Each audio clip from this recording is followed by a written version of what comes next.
अस्सलाम वालेकुम, मैं हूं अहमद जमाल निज़ामी। बहुत सारे हलकों की तरफ से ये सवाल किया जा रहा है कि बानी पाकिस्तान तहरीक इंसाफ इमरान खान को 24 नवंबर का जो एहतजाज है इसे फ़ाइनल कॉल का नाम देना चाहिए था या नहीं देना चाहिए था। बहुत सारे हलकों की तरफ से ये भी कहा जा रहा है कि इमरान खान खुद भी इस फाइनल कॉल के टाइटल के हवाले से तजब्जब का शिकार हैं, जबकि बहुत सारे हलके ऐसे भी हैं जो ये कहने में मसरूफ़ हैं कि इमरान खान ने ये जो फाइनल कॉल दी है ये हकीकी तौर पर मुल्क के अंदर तब्दीली रूनुमा करेगी, या यूँ कह लें कि मुल्क के अंदर इनकलाब आने जा रहा है। इस ज़िमन में आज हम आपके सामने 17 अहम तरीन पॉइंट्स पेश करेंगे जिससे ये अंदाज़ा हो जाएगा कि इमरान खान को 24 नवंबर के एहतजाज को फाइनल कॉल का टाइटल देना चाहिए था या नहीं देना चाहिए था। सबसे पहले तो आप ये देखें कि मुल्क के अंदर मरहलावार इनकलाब आता चला जा रहा है और मुल्क की नौजवान नस्ल हो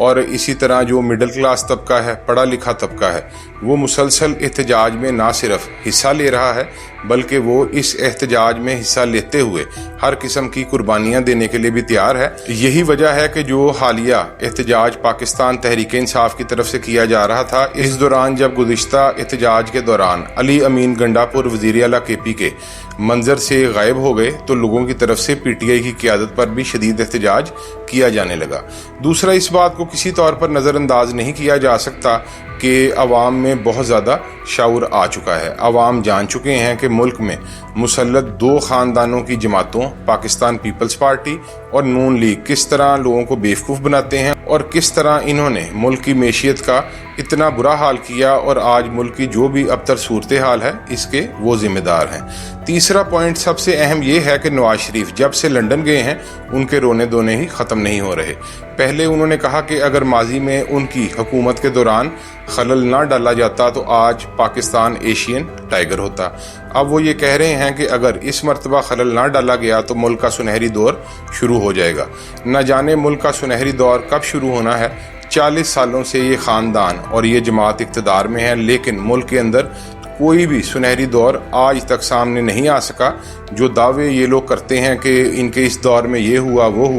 वो सब के सब फर्जी हैं, बेबुनियाद हैं। और अब मोहतरमा मरियम नवाज जिस तरह अपनी सर्जरी के लिए गई और उन्होंने कहा कि 2 ममालिक के अलावा इनकी सर्जरी और कहीं नहीं हो सकती, इस हवाले से BBC ने भी जो रिपोर्ट पेश की और इनका भांडा फूट गया बीच चुराहे में, इससे भी बहुत सारे जो नकात हैं वो अवाम मरहलावार समझती चली जा रही है। और इससे हो ये रहा है कि ये सारी की सारी जमातें बुरी तरह ना सिर्फ बेनकाब हो रही हैं बल्कि अवाम में इनकी साख गिरती चली जा रही है। फिर आप ये देखें कि जब इमरान खान की हुकूमत के खिलाफ अदम एतमाद की गई, चौथा पॉइंट हमारा ये है नेब केसेस यानी नेब कवानीन के हवाले से जो इन्होंने तरामीम की, इस पर चंद रोज़ पहले ही इस्लामाबाद हाई कोर्ट के जस्टिस मोहसिन अख्तर कियानी साहब ने अहम तरीन रिमार्क्स दिए। उन्होंने कहा कि पार्लियामेंट से अरबों रुपए की करप्शन के केसेस माफ़ हो गए हैं और बहुत सारे लोग मुल्क से बाहर चले गए। उन्होंने कहा कि बगैर दांतों वाला नैब और लोग दोनों ही इंजॉय करें। इससे भी बुरी तरह इन जमातों की साख मजरूह हुई है,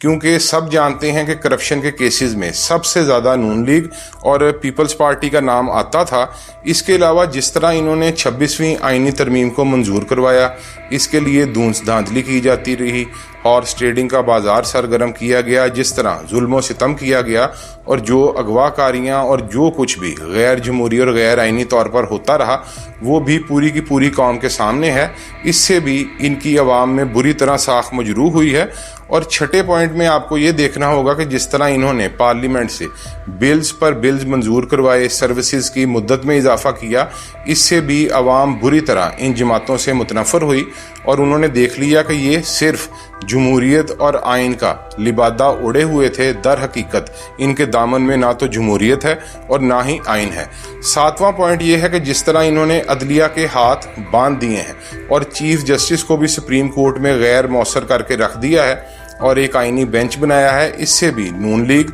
और पाकिस्तान पीपल्स पार्टी की साख बुरी तरह मजरूह हो रही है। हालांकि इस पर अब बिलावल भुट्टो जरदारी जितने मर्जी गिले शिकवे करें, लेकिन लोग समझ चुके हैं कि ये नूरा कुश्ती है और इसके अलावा कुछ भी नहीं। 8वां पॉइंट ये है कि मुल्क में जिस हद तक बेरोजगारी हो चुकी है, जैसा कि ये फिगर भी इंटरनेशनल मीडिया की बाबत मुतवातिर सामने आते हैं कि पाकिस्तान से हुनरमंद यानी स्किल्ड नौजवान बहुत बड़ी तादाद में मुल्क से बाहर जा रहे हैं। ये भी एक बहुत बड़ी वजह है कि इमरान खान ने जो 24 नवंबर को एहतजाज की फाइनल कॉल दी है, ये कामयाब हो सकती है। इसके अलावा आप 9वां पॉइंट ये देखें कि जब से ये हुकूमत मार्ज़े वजूद में आई है, पहले PDM पार्ट 1 का तजर्बा और अब ये जो PDM पार्ट 2 की हुकूमत है, मुसलसल मुल्क के अंदर कारोबार तबाह हो रहे हैं। पाकिस्तान की मैशियत में शोबा ज़राअत और शोबा टेक्सटाइल रीढ़ की हड्डी का दर्जा रखते हैं और इन्होंने पहले इक़्तिदार में आते ही शोबा ज़राअत के साथ जो कुछ किया, जिस तरह किसानों की मारपीट हुई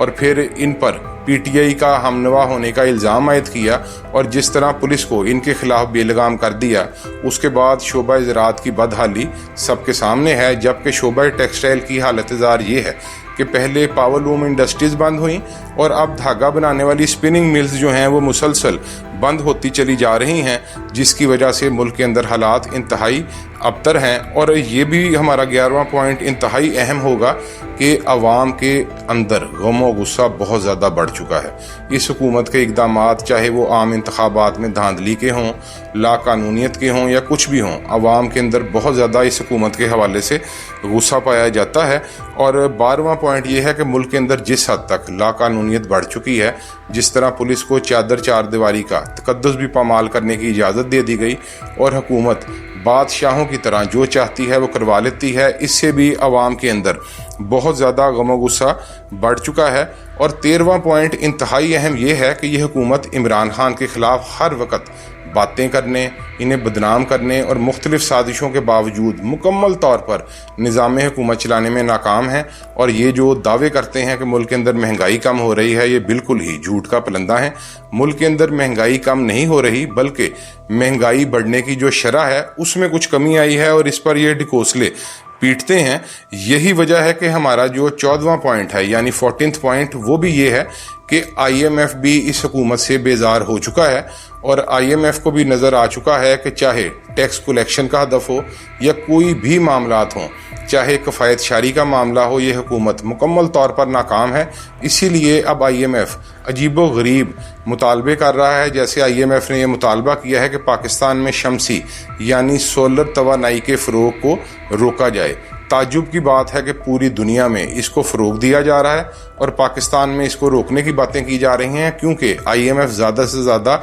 चाहता है कि रेवेन्यू हुकूमत बिजली के बिलों की सूरत में इकट्ठा करे और इसको एक साथ हासिल हो। तो हुकूमत ने अवाम को इस नहज पर आन पहुंचाया है। अच्छा, 15वां हमारा पॉइंट ये है कि जिस तरह ये हुकूमत फॉर्म 47 की पैदावार है, जिस तरह हालिया आम इंतखाबात हुए और हर जगह पाकिस्तान तहरीक इंसाफ फतहयाब हो रही थी, जिस तरह इंतखाबात के नताइज को रोका गया और फिर जोर ज़बरदस्ती धूस धांधली के ज़रिए जिस तरह पहले इंतखाबात से पहले कागजात नामजदगी जमा करवाने के सिलसिले में पाकिस्तान तहरीक इंसाफ को दीवार से लगाया जा रहा था, उसी तरह के हथकंडे जब इस हुकूमत ने इंतखाबात के बाद भी अवाम के मैंडेट को तस्लीम ना करते हुए अपनाए और ये मार्ज़े वजूद में आई और अब तक इसके सारे इक़दामात भी सिर्फ और सिर्फ अपनी इस हुकूमत को बचाना है, बोगस हुकूमत को बचाना है, तो इससे भी अवाम के अंदर बहुत ज़्यादा नफरत पाई जाती है। और इस सूरत में भी 24 नवंबर की इमरान खान की एहतजाज की फाइनल कॉल कामयाब हो सकती है। 17वां पॉइंट हमारा 17th पॉइंट यानी ये है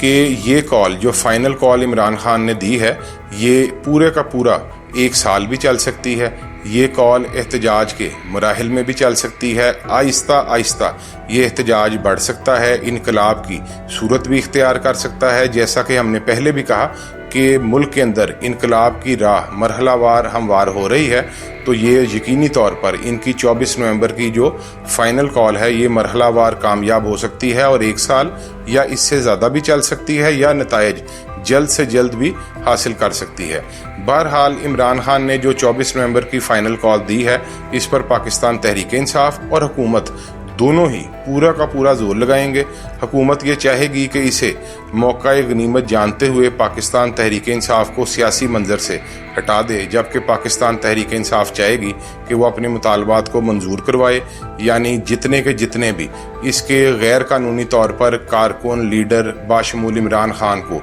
हिरासत में लिया गया है या गिरफ्तार किया गया है, इनको रिहा किया जाए। 26वीं आईनी तरमीम को ख़त्म किया जाए, मुल्क के अंदर आइन और कानून की बालादस्ती कायम की जाए और हालिया आम इंतखाबात में पाकिस्तान तहरीक इंसाफ को जो मैंडेट मिला था वो वापस किया जाए। इन हालात के बारे में ये कहा जा सकता है कि मुल्क के अंदर वाकई मरहलावार इनकलाब बर्पा हो रहा है और अब की बार ये फाइनल एहतजाज की कॉल मरहलावार जारी रहेगी और इसके यकीनी तौर पर ऐसे नताइज ज़रूर सामने आएंगे जिसको तब्दीली कहा जा सके, क्योंकि मुल्क के अंदर कम अज़ कम 85 से 90% आवाम ये चाहते हैं कि मुल्क के अंदर तब्दीली आए, इनकी अशराफिया से जान छुटे और जो भी पॉलिसीज़ बने वो सिर्फ़ और सिर्फ आवाम के फ़ायदे के लिए बने। अल्लाह पाक पाकिस्तान का हामी और नासिर हो।